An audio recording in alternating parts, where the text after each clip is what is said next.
So, Coach Carbon, how's things been with yourself? And let's just jump in maybe straight away into talking about financial stress is a main contributor to poor mental health. And how can adopting Bitcoin as a decentralized form of money help alleviate financial stress and contribute to mental well-being? Wow, a lot to take in, but I'm happy to go from there. So yeah, thanks for having me on again, Lawrence. Um, yeah, we have known each other for say quite a long time in Bitcoin years or Bitcoin cycles, so to speak. I just completed my first cycle, started to learn about Bitcoin in around October 2020, and those 4 years felt like a lifetime. You asked a question about how Bitcoin can help, or understanding Bitcoin can help your mental health or financial well-being. I speak to people regularly. You ask the question, "How are you doing?" I always say, "I cannot complain," and I'm always smiling, always happy. And it's funny because I attribute that to understanding Bitcoin and being positive about the future and what I understand and how I can implement my knowledge to make sure my family are financially secure going forward for generations. Previously, I probably would have said, "Yeah, I'm happy or I'm okay," but I would always be stressing about the future. And not to say there's no stress in life. I do have things I need to worry about and concern myself with, but in the back of my mind, I'm always aware of I understand Bitcoin, I understand the technology, I understand how the network works, I understand the people. I believe I understand where it's going as a technology and as a tool for human flourishing. And that's how I choose to save my time and energy. So when the price fluctuates or things are going on in the world and talk about inflation, those things I'm aware of, but they don't stress or concern me as much as they probably used to. So as part of the well-being, the mental well-being, I've noticed that difference, that change in myself, especially in the last 4 years of I am not worried about the future. I'm positive about the future. And a lot of people I speak to who don't understand Bitcoin are scared of the future. They're worried about what can happen. They're talking about wars. And I'm not saying you don't need to be concerned yourself. Be concerned with what's going on in the world. I do understand what's going on in the world. I do seek out information, but I'm not worried about the future in terms of how I can secure my family's well-being, my family's wealth, and secure that for generations to come. I hope that's answered that question in some way. Yeah, yeah, very good. Because like us Bitcoiners, once you do your homework, yeah, and you understand what it is, Bitcoin gives you a lot of hope. Hmm. Yeah. And we can see Bitcoin as our insurance, yeah, from probably what is coming. Yeah. A lot of people are still probably stuck in the whole fiat mindset, yeah, and traditional investments like property and gold and even leaving your money in the bank. Yeah. But as I said, like Bitcoin for me anyway, once I discovered this in 2020 and I've gone through my own apprenticeship now as well, a 4 year cycle, it gives you a lot of hope, yeah, for the future. Yeah. Uh, let's talk a little bit about maybe long-term thinking. Yeah, Bitcoin encourages a low time preference approach, promoting long-term thinking. Before I got into this, yeah, and started learning about Bitcoin, I probably wouldn't be planning anything for even 2 years out. Yeah. But once I really started understanding about Bitcoin, I started planning 10 years out. Yeah. And surprisingly now, and I know it might sound uh, a little OTT to some people that haven't discovered Bitcoin, I'm actually thinking now 100 years out, generational. Yeah. Yeah. For my children, my grandchildren, and even my great grandchildren. Yeah. So how do you think this mindset can be applied to health and nutrition, especially in terms of building sustainable habits? Well, I apply it with my lifestyle. So, Coach Carbon, health, wealth, and life. I can help people on all aspects. And I say to people, once you start understanding your health or understand Bitcoin as the base layer, you see, I'm not sure if you can see the color. This is my logo, which turned orange, ironically, around 4 years ago when I started to understand Bitcoin. So I see Bitcoin as the base layer of life, the fundamentals, the principles. If you adopt those into your health, your wellness, your wealth, and your lifestyle, all of them are going to flourish. So we talk about low time preference when you're preparing your meals or thinking about what you're going to put inside your body. Instant gratification, you're going to grab something quick, maybe high sugar, that's going to give you a rush of energy. Um, Taking it back, actually, what's inside, actually thinking what's inside the food, where we sourcing the food from. We know there's a problem with the food industry as a whole, and that is down to the fiat world. So when I started to look into nutrition and health and wellness 7 years ago, I knew there was something wrong with the nutrition, but didn't know it was to do with the money. And that's when I went down that rabbit hole. I say I was conditioned to understand Bitcoin because I'd been down a certain rabbit hole. And people get to Bitcoin in different ways, but ultimately it's the money. The money is corrupt, which creates corrupt incentives or misaligned incentives, which then corrupts everything. As Michael Saylor says, money is speech. So if the money that we use is corrupt, the speech or how we communicate with each other is broken. And so I understand it through nutrition, which led me then to Bitcoin and understand that. Talking about the time preferences then. So I want to be fit and healthy for my children, for my grandchildren. Right now, at 39 plus one, I would say, in the best shape of my life. A couple of years ago, I had a great transformation, but physically I feel good, mentally I'm good. The joints aren't as good as they were when I was 20 years old, but that's just life. Yeah, there is wear and tear. But I believe I could keep up with young guns with workouts. There was a time before I got into health and wellness where I wasn't in the best shape, probably the worst shape I was in my life. But if you look at my lifestyle, it was a high time preference lifestyle. It was eating all the bad foods. It was not working out. It was drinking the fizzy drinks and alcohol. So thinking about delayed gratification, which is again going down to your time preference. Am I going to have something now, or am I going to delay that gratification once I've earned it? But then once I've found, once you get into that shape or to that mindset of those habits, the delayed gratification is the thing you've put off. You do have it, but then you realize straight away, no, this isn't good for me, or I enjoy it, but I'm not going to go over it extreme. I'm not going to over consume. So then you're talking about everything in moderation. But yeah, it's all about habit changes. Bitcoin, whether you like it or not, will change your mindset, which will then change your habits, which will then in turn change your lifestyle.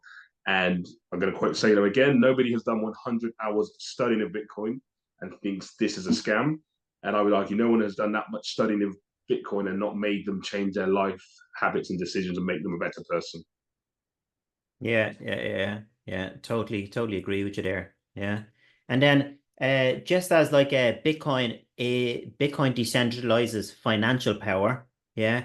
How do you see decentralization playing a role in improving access to healthy, nutritional food in communities? Yeah.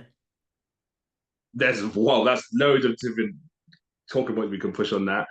Prime example, let's look at Bukele in El Salvador, who I'm going to butcher exactly what he did, but he made, did he take away price controls of the markets, which allowed people to put their own price in the market, but then the markets then became competitive, but it was all fresh food. So that's one example. So people can produce the food they want, again, free markets. People argue, oh, capitalism, we live in a free market, in a capitalist world. We don't live in a true free capitalist society. The government or people choose winners and losers. Bukele's taken those restraints away, or those controls. So those that are producing good food can attribute prices that for a fair value, but they're going to be competitive because someone else will grow the same crop, and if it's good, people will go there. So you're creating that free market incentive to create something good and get value for money. So that's one aspect. In terms of decentralizing in, say, the Western world, where we are now in the UK, through my work with health and wellness, we touched upon the NHS. So again, the NHS can choose who they align with and who they promote. At the moment, they're promoting, I think, is it Slim Fast or Weight Watchers? Now, through my understanding of how they work, that's not agreeable to everyone. It may work for some people, but I wouldn't choose to coach my people or people I work with on their principles and philosophies. But if you are in the NHS system, that's probably what you'll go with. In a more decentralized, you will look at the people around you or different communities and social media. Some people look down on social media, but I do believe social media is a tool. Again, like any tool, Bitcoin, social media, weapons can be used for good things, can be used for bad things. If you're using social media as a good tool, you may seek out other people that are doing well, that are promoting stuff, and that are giving advice. Now, if that aligns with you, then you can go and possibly ask that person some questions, work with that person. So it's local communities, online communities. The more decentralized it is, the more the cream will rise to the top. It's more a case of those who are creating value, it will be recognized. And going back to the long term and the low time preference, you will get people like a flash in the pan that will may come and show you their abs on the screen, buy my product, sign up to this subscription. I would like to know, are they there in 6 months' time, in a year's time, in 4 years' time, in 10 years' time? I am now 8 years in health and wellness, 4 years in Bitcoin. My proof of work will tell where I am in 4 years' time, in one cycle, in 2, 3, 4 cycles. I will do everything I can to create the most value and be beneficial to people I'm working with. If I'm not providing value and I'm not say a poster boy, a product of my work or a product of the product, I'm talking about working out, I'm talking about eating healthy and well, I'm talking about learning about Bitcoin. If that is not true and I'm not staying true to myself, people will find out and it will show my proof of work. So from that, I will say we'll see where Coach Carbon is in a cycle, 2 cycles, 3 cycles. We'll see where Bitcoin is. We'll see where the NHS is with the people they're collaborating with at the moment. We'll see where governments are. We'll see where people that are winning governments, if they still hold their power. We talk about elections every cycle. If they're doing good work, although you can argue that elections are useless. But yeah, your proof of work will show in terms of, again, your health, your wealth, and your lifestyle. That is the ultimate test. Yeah, definitely. Yeah, the whole proof of work, yeah, really, really separates, I'd say, the men from the boys, really. Yeah. Because if you don't do your work, yeah, you're not going to really understand about Bitcoin and where all these Bitcoiners are coming from. Yeah. Because it shows, doesn't it? Some people that talk about it and talk badly, I can instantly tell if you've done 100 hours of studying or not. Yeah. And it's not to say definitely. Bitcoiners agree on everything, but that is that basic level of understanding where if someone speaks, you know if they've done the work. Yeah. And let's talk a little bit about like food sovereignty is becoming an increasingly important issue. Yeah. And sovereignty in itself. Yeah. How can Bitcoin empower individuals and communities to take control of their food sources? Yeah. And improve nutritional quality for themselves and their own communities? Well, yes, going back to freedom of choice. If you have free money and free societies, you are able to choose what food you want. And now, if society chose or chooses that we're all going to eat cereal every day, Kellogg's Crunchy Nut, use them as an example. Other cereals are available. Like what the food chain taught us. But a lot of us have discovered. So a lot of us have discovered now that food chain mightn't be correct. What we've been taught for the last couple of a long time, 30 odd years or so. Exactly that, and that again goes down to misaligned incentives. People were paid a lot of money to promote it. We don't get to see that all the time. But again, being a Bitcoiner, you follow the money. You think, well, if that certain organization is funding that project or funding that report, and then out of it, politicians talk positively about it, and then even corrupting, as you say, our pyramid, our food pyramid, saying you must eat these food categories in this proportion, it will show in terms of now we're looking at the NHS being overwhelmed by obesity, the rise of diabetes in people. With freedom of choice and freedom of information, people may decide, actually, you've suggested that I eat cereals for breakfast. You suggested that I eat certain margarines and butters and oils. If I know that's not right and I choose to buy something else from somebody else, they get to set their prices for that product. And if I believe it's valuable for me or provides value, I will pay that fair price. It may take a while for that filter into the system, but a lot more people are becoming aware. And again, not just Bitcoiners, but people that are into the health and wellness are talking about it. And it's about being, like, bring up proof of work. If I talk about certain products that you should take or certain food groups to eat and certain proportions and talking about protein and still getting your carbs and fats in, if I don't look like I'm living that lifestyle, people think, oh, Coach Carbon's talking rubbish. But if I talk a certain talk and walk a certain walk and look a certain way, and somebody else is talking the opposite of what I'm saying and looks like, don't look like me in terms of they look well and healthy, then I believe society or the people around will choose, freely choose. And some may choose to go with influencers or stick with the government narrative or the NHS narrative. But again, we're talking about cycles, life cycles, low time preference. We're not going to see changes in 6 months, a year, 4 years. It may take a while, but it will come to a stage where Bitcoiners, people that are talking about health and wellness will say, I said this then.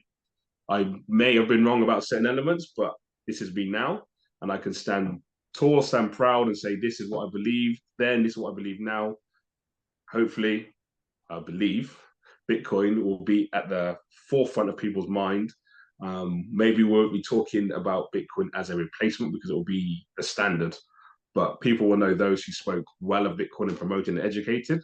People will know those that spoke badly about Bitcoin and tried to put it down. And people will also know the people that try to say Bitcoin is slow and old, buy my shiny new coin, this is bigger and better. Yeah, yeah. And I think as well, it's about people taking their own personal responsibility. Yeah. So don't trust, verify. Yeah, Us Bitcoiners, we don't trust anymore. We verify everything. Yeah. exactly. That we see, and we go start digging ourselves, trying to find the data ourselves. So Bitcoin, I think Bitcoin requires to take personal responsibility for their wealth as well. That's what we've done. We've understood now. We understand that the monetary system is broken. Yeah. We've been doing the same thing for the last 40 or 50 years, and we're just going around in a circle. Yeah. I know for myself as well, with all the businesses that I was involved in. Yeah. It was like just going around in a circle. Doesn't matter how hard or how many hours or what I put into the business. It just like I was getting benefit from it, but for the amount of hours I was putting into it, I should have been getting a whole load more benefit. But that was Yeah. down to the fiat system. Yeah.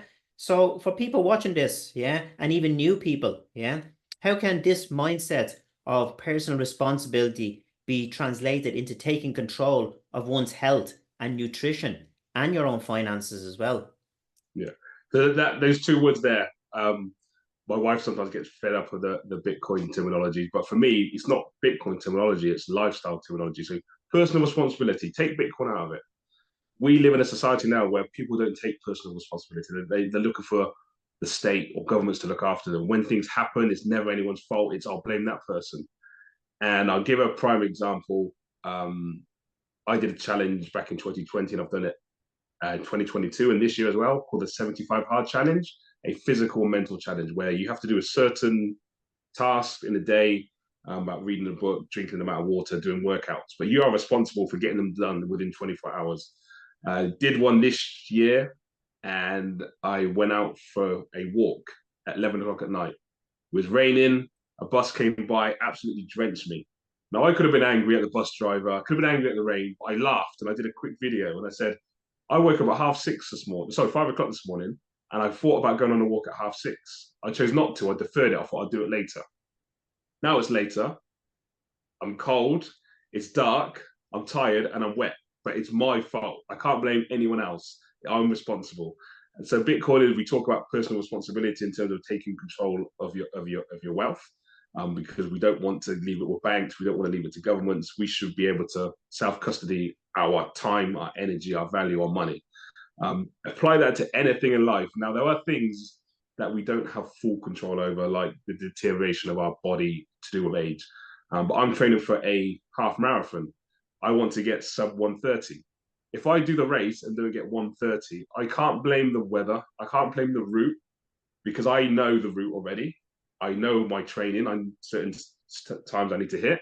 So on the day, I will give my best. I'll show my proof of work. If I hit 130, I've done what I've set out to do. If I don't, I will be responsible and say I did not perform to the best of my ability, or I could not achieve 1 hour 30 because I didn't train enough. Maybe I should have started training earlier in the year.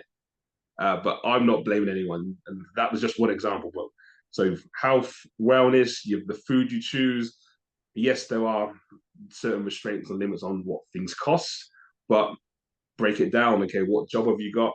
What else are you spending money on? If I didn't spend money on a certain item, that money could have gone on a certain item of food. And we're all guilty sometimes of indulging ourselves. There's nothing wrong with that, but be responsible. Say, yes, that is my choice. And going back to the money is speech, when we buy something, we are choosing to tell the world, not directly because not all purchases uh, uh, you share with people, but you are telling the world or the universe, this is what I value right now. This is my time and energy that I've saved in terms of money, and I'm spending it on that, which means I value that at this moment. You may regret that in a few days, a few years, or you may think that was a wise investment. Depends on what it is. But if you think on every single transaction you make, will I regret this in the future? Will I not? It sounds a bit deep, and my wife gets fed up with it. Like she'll go to buy something, and I think it's not. I say it's not worth the sats. Oh, it's not Yeah. worth the money. And she's like, yeah, but we need it now. We want that. So most recently, here's a prime example. Our sofas. Let's say they broke. We have reclining sofas where you pull the handle. So the handle broke off one, then it broke off the other one last year. The other day, they both broke even more. We were trying to fix it. And so I thought, my wife's comment was, oh, we need new sofas. I'm like, nah, the sofas do a job. They don't recline, but you can still sit on them. But again, being a Bitcoiner, how can I fix this? Went on Amazon, found two handles of replacement, ordered them. They came next day, pulled them apart. My daughter came in and said, what are you doing? I said, I'm fixing the sofas. Didn't tell my wife. Then I got a message when I'm at work. Oh my gosh, you fixed the sofas. The sofas are almost, they look brand new, as in terms of when you flick them out and the chairs recline. But a fiat mindset, maybe a few years ago, I would have gone to my wife, yeah, you're right, let's buy some new sofas. We can't afford it outright, let's put it on finance. Well, a bit of research into finding the correct handles, a bit of research or thinking of how do I repair this, because I'm not a sofa manufacturer, but it's pretty simple. There's a mechanism, I'm going to understand it, learn to understand how the mechanism works, adjust it to fit slightly because it might be out by a mil or 2 mil. And now I've got a fully functioning sofa for that. So I've saved, in effect, maybe thousands of pounds. Thousands of pounds that would have, if it was on finance or if I had it ready in cash, can now be put to use elsewhere. And it's just little things like that. Over time, it's gonna extrapolate. You're gonna accumulate those saved hours, they save money, and then you get to decide how you spend that in terms of are you gonna spend that time learning that spare time now that you've saved? Are you gonna learn something new? The spare money, are you gonna invest or save it in something that will be worth the same or hold its value or more over time? Now, the sofa, if we had bought, wouldn't have a massive value over time. It would have gone down in value. Sats that you buy, I believe will do. Gold you may buy, possibly will do. But you decide if I buy, I don't know, what can we say, a cushion, that's not going to hold value. You need to find something that's going to store your energy, basically. So as a Bitcoin, I would say it's a Bitcoin. It's sats by, learn about it, invest in it, save in it. But that's for each individual person to take responsibility and do their research and come to that conclusion. I can't tell you to do that.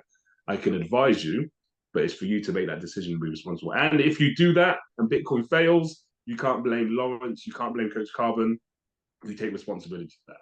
But if it doesn't fail and it becomes the world global currency and you haven't listened to us, you blame yourself. You can't say, you should have forced me to do it. You should have told me, because we are telling people we're wearing the brand. You got the Bitcoin t-shirt on. I have my Orange Coach Carbon logo. I have my Bitcoin slogans on the back. People are aware that I understand Bitcoin and that I promote it and teach it. My going back quickly, my rabbit hole journey should have started a few years earlier when I was a project manager and my site manager was mining Bitcoin in the office. Two people are at fault then. He didn't talk to me more about it. I didn't ask questions, but I don't blame him. I am now the person I think I should have had. I believe he should have told me a bit more. Said, Coach or Josias at the time, learn a bit more about Bitcoin. But equally, I should have been more inquisitive. But I was in the fiat world, fiat mindset. It was, we have a job to do. Let's get the job done. Haven't got time to talk about that. Although I would argue now, make the time to understand and study Bitcoin. Yeah, definitely. And like Bitcoin is a whole mindset shift. It shifts everything that we've learned and what we've been taught all our lives. Yeah. So that was a great example that you use in there. And what Sorry for parallels? ranting and going off on a tangent. No, it's great. It's great. Yeah. What parallels It's can been be a long time drawn? since I've having a conversation. That's why.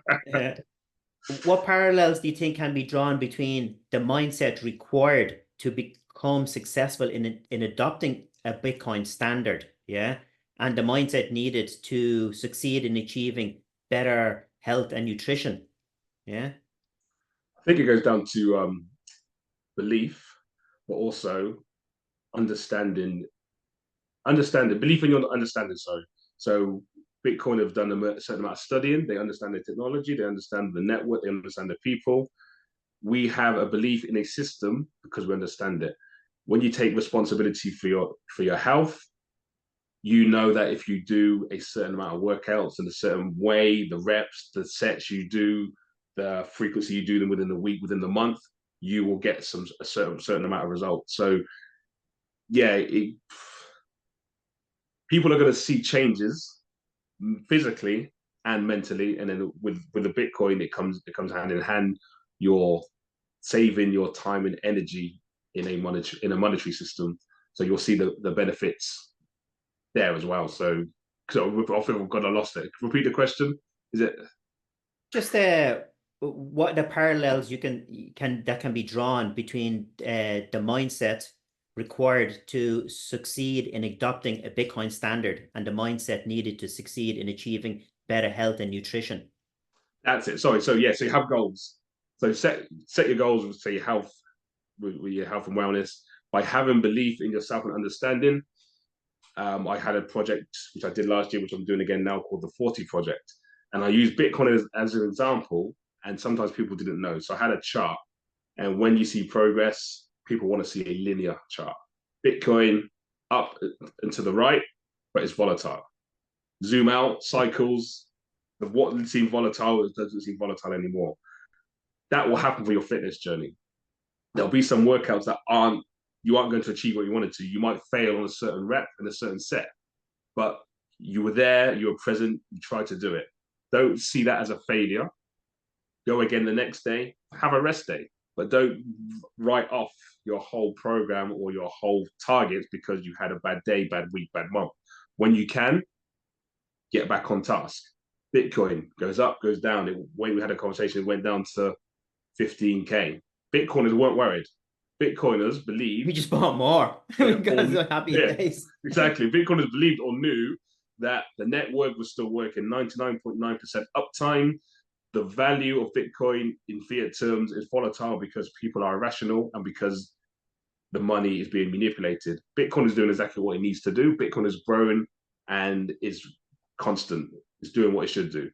The price action is a secondary or third item that Bitcoiners think about. Or some would argue we don't think about it at all, but we live in the real world. We do look at the price every now and then. But going back to the mindset, it's Bitcoin is a tool we are using. It's going to this point. It's going to that point next. Going up forever, Laura, as Michael Saylor says. So in the meantime, I'm going to do my best to saving it, to talk about it, to educating it. With your taking responsibility and for your health and your wellness, I have this target that I want to reach to and that I want to maintain for my lifestyle, for my children, my children's children, to be there for my grandchildren and great grandchildren, hopefully. But these are the work I need to put in on a regular basis. And talk about consistency.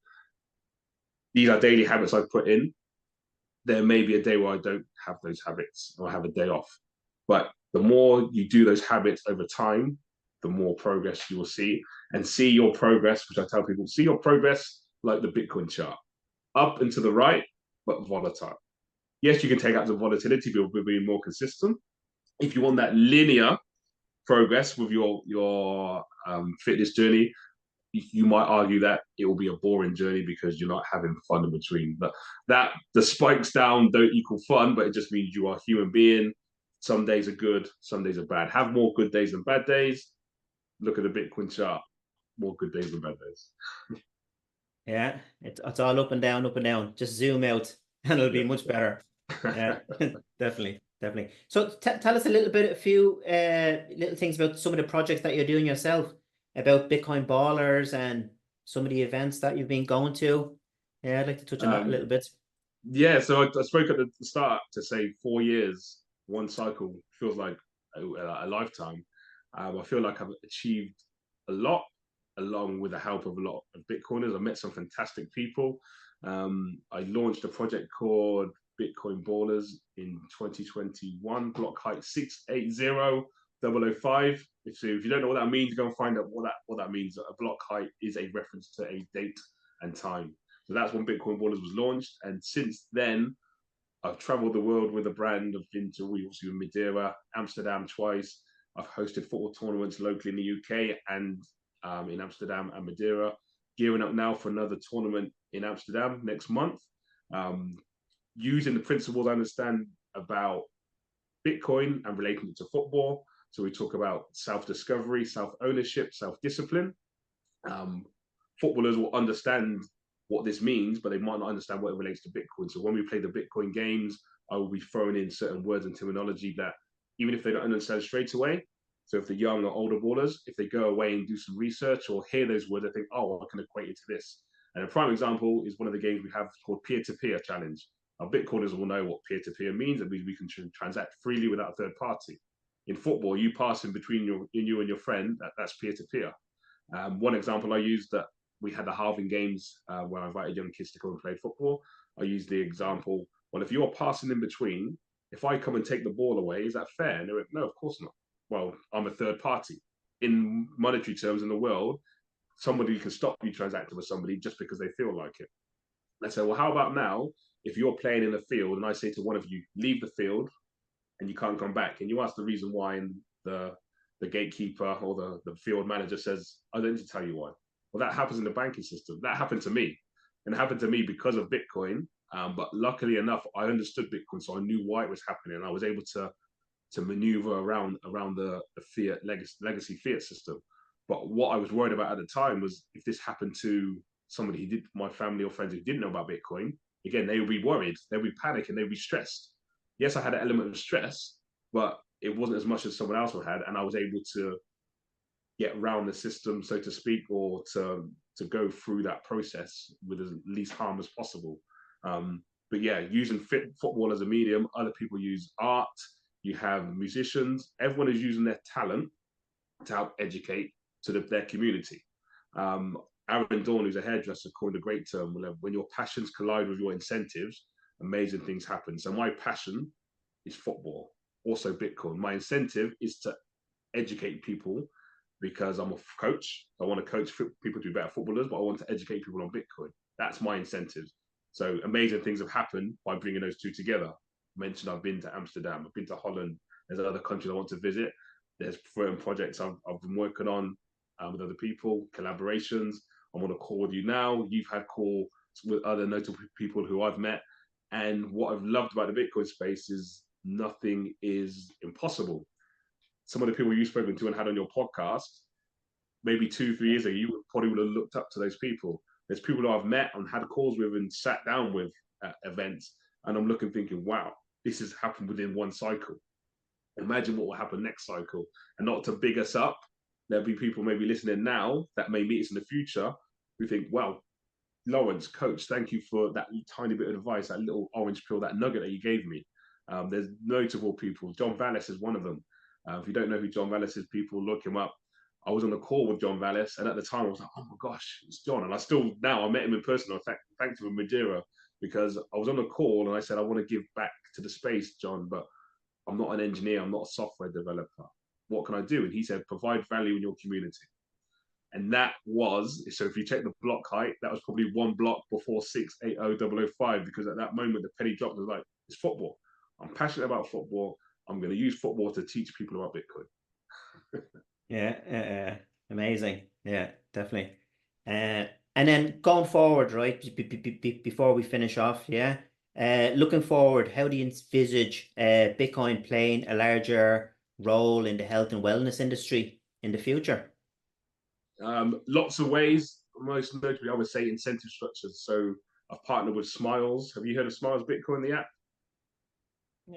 No, not yet. If No, you haven't, no. go and seek it out. It's available in the App Store.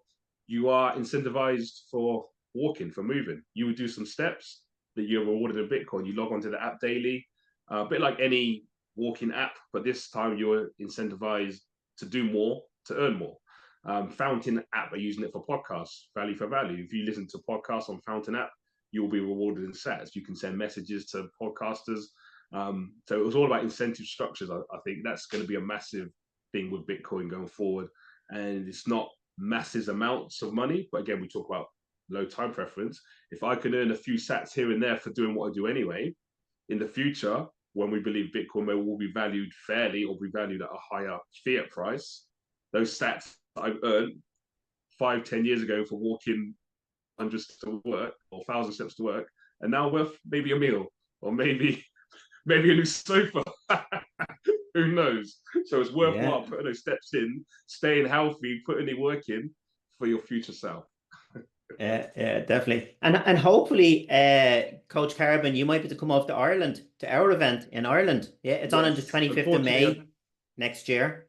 It's all booked already, and it's all being lined up. Yeah. Definitely. We'll put it out in the universe. I did say to you last year I'd try and make it. Unfortunately, couldn't due to work commitments. But now I know the date. It's going to be put in the calendar. I'm going to speak to the wife because she has Irish heritage, so she's always keen to go back. So yeah. I'll see you then, Lawrence.